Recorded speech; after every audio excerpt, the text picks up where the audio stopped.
In this lesson, we're going to solve some geometry word problems. Let's take a look at some examples. The length of a rectangle is 1 centimeter less than 3 times the width.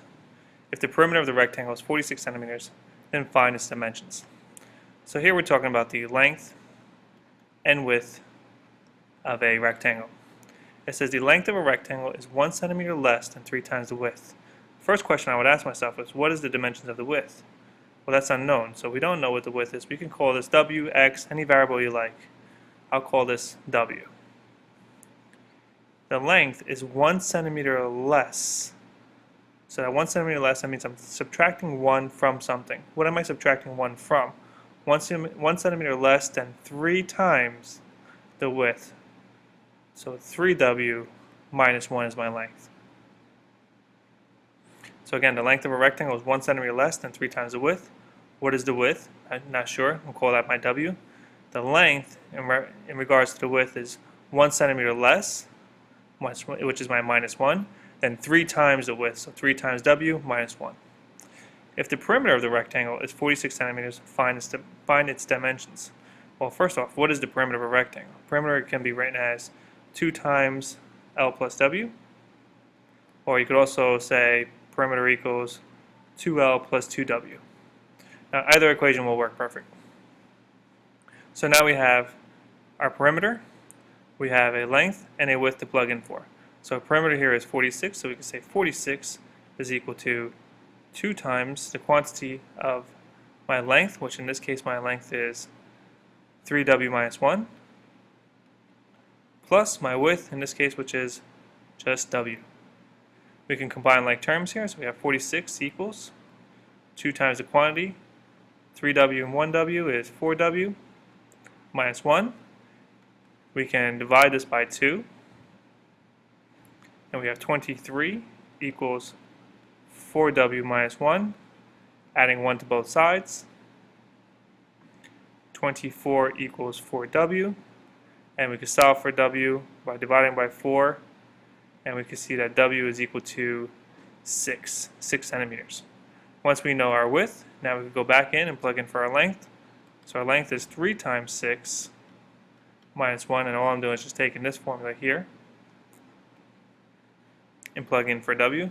So 18 minus 1, and I get 17. So my length is 17 centimeters, and my width is 6 centimeters. Let's take a look at example number 2. Find the dimensions of a rectangle with a perimeter of 50 centimeters if the length is 4 times the width. So again, we have the length, we have the width. The length is 4 times the width. Well, what is the width? That's my unknown, I'm not sure. But the length is 4 times the width. Again, the perimeter is 50, so I'm going to say P equals 2 times the quantity of L plus W, and then plugging in. So we got 50 equals 2 times the quantity of 4W plus W, plugging in. 50 equals 2 times 5W. Whether you divide or distribute here, it's the same thing. 50 equals 10W, dividing both sides by 10. And we see here that W is equal to 5. And then my length is equal to 4 times 5, which is equal to 20. So we have a width of 5 centimeters and a length of 20 centimeters.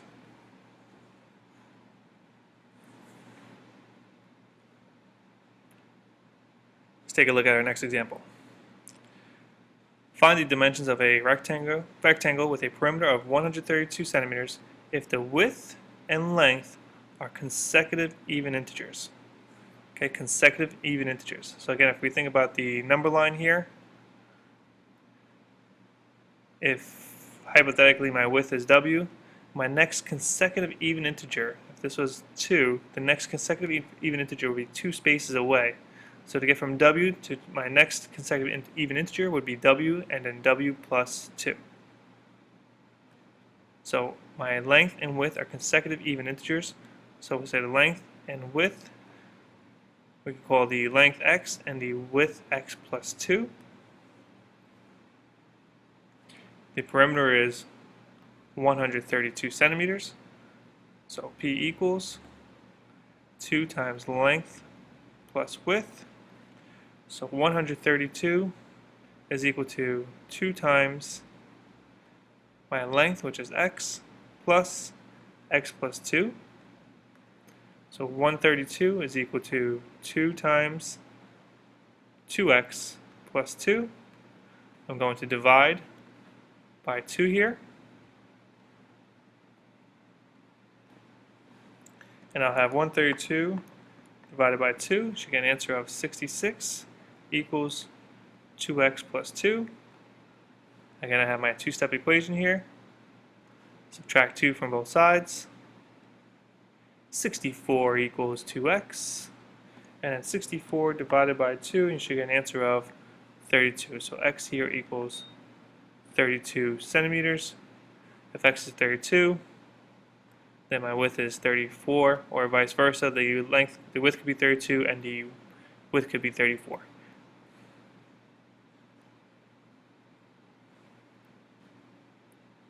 Okay, next example. Find the measure of two complementary angles if the measure of one is 6 degrees less than twice the measure of the other. Find the measure of two complementary angles. Well, if you have to think back, what are complementary angles? If you recall, complementary angles are two angles that form a 90-degree angle. So if we have two different angles, angle 1 and angle 2, our first angle can be x, and since they are complementary, if this is x, then the next angle here is going to be 90 minus x. Okay, so find the measure of two complementary angles if the measure of one is 6 degrees less than twice the measure of the other. So if the measure of one angle, so let's say x, is 6 degrees less, so 6 degrees less, so minus 6, then twice the measure of the other, so twice the 90 minus x.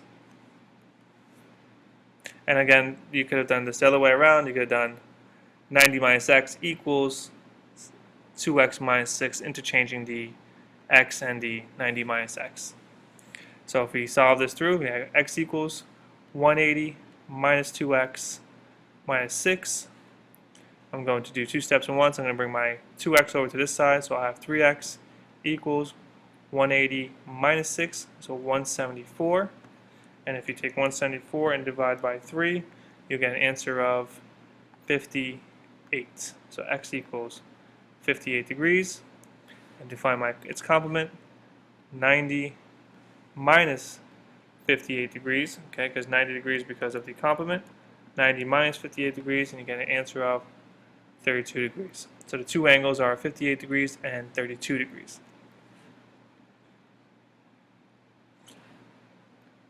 Okay, let's take a look at another one.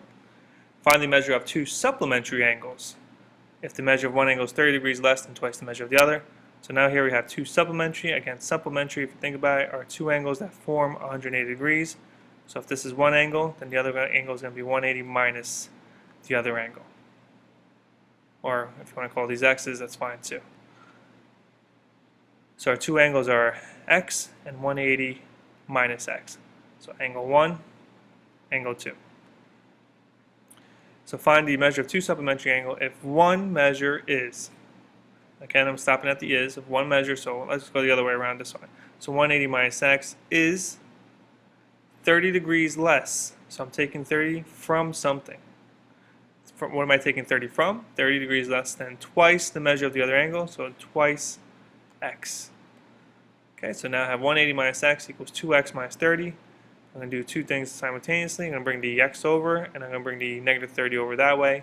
So if I add 30 here, I'll have 210 is equal to 3x, dividing both sides by 3, and you'll see here that x is equal to 70 degrees. And my other angle is 180 minus 70 degrees, which will give me 110 degrees. So my two angles are 70 degrees and 110 degrees.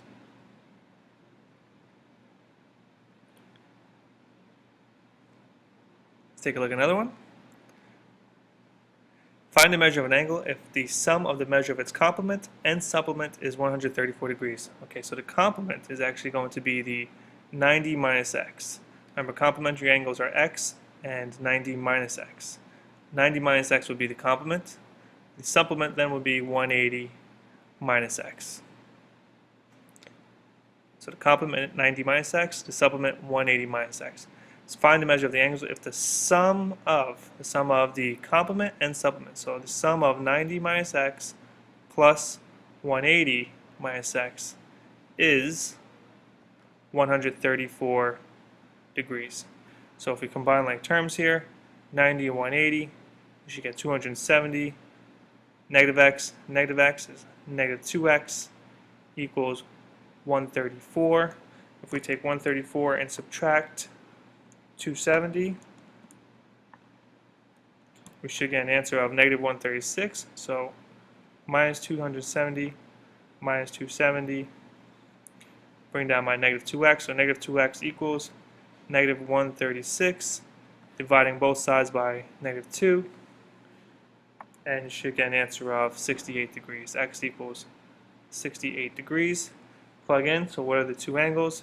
So here we have 90 minus 68, and here we also have 180 minus 68 to give me both my answers. So 90 minus 68, we get an answer of 22.